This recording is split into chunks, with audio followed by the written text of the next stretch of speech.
Dry conditions across significant growing regions of the country continue to intensify.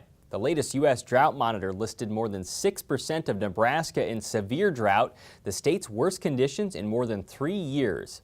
The deterioration is a big shift from the start of the growing season. The High Plains region, which includes Nebraska, South Dakota, and North Dakota, placed only 7% of its area in abnormally dry conditions at the beginning of May. But as we told you previously, last month provided below normal precip for that region and was the second driest June on record in Nebraska with data back to 1895. We talked with DTN's Bryce Anderson Tuesday afternoon in Omaha about the weather outlook for the second half of the growing season, but we started by asking for an overview of current conditions. Well, right now, Jeff, the scenario we've got is on a large scale.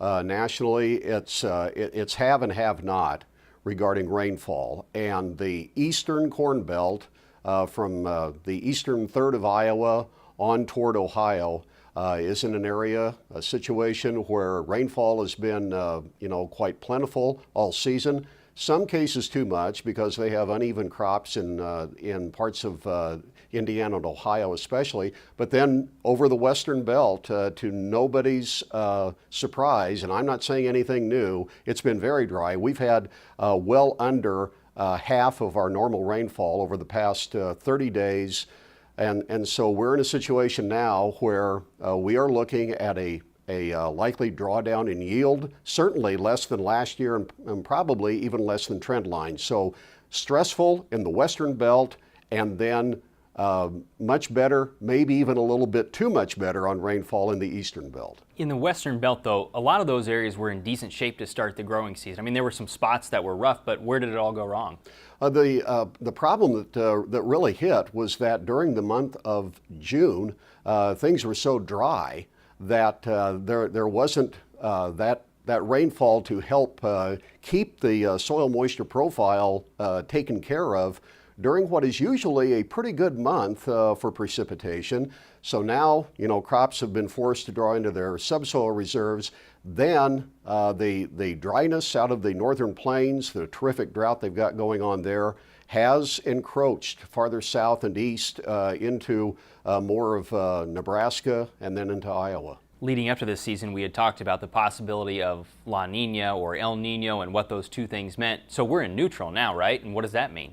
Well, the neutral Pacific, I think, is going to basically not have an influence on our patterns as we go into the latter part of the summer.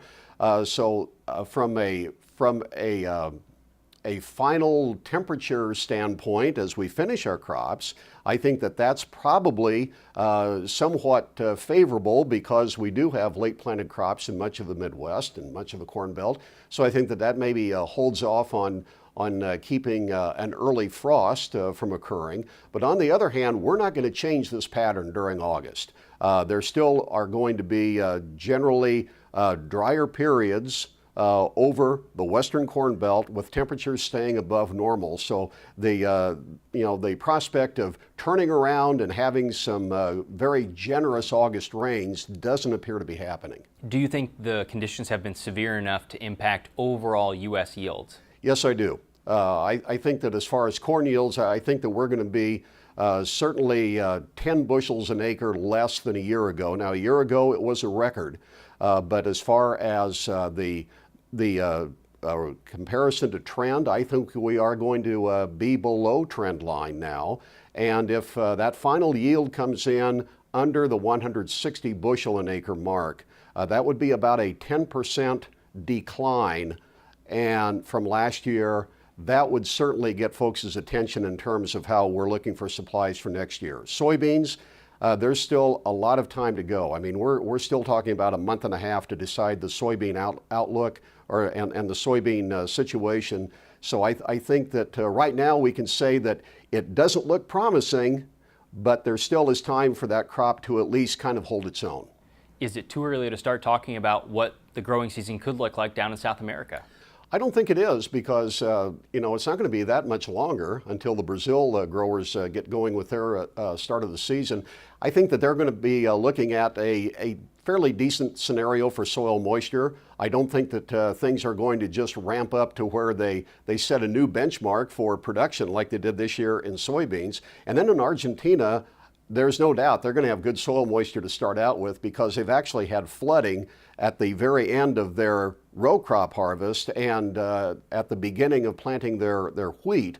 So I think that they will start out in the latter part of this calendar year when they get planting going with very good soil moisture.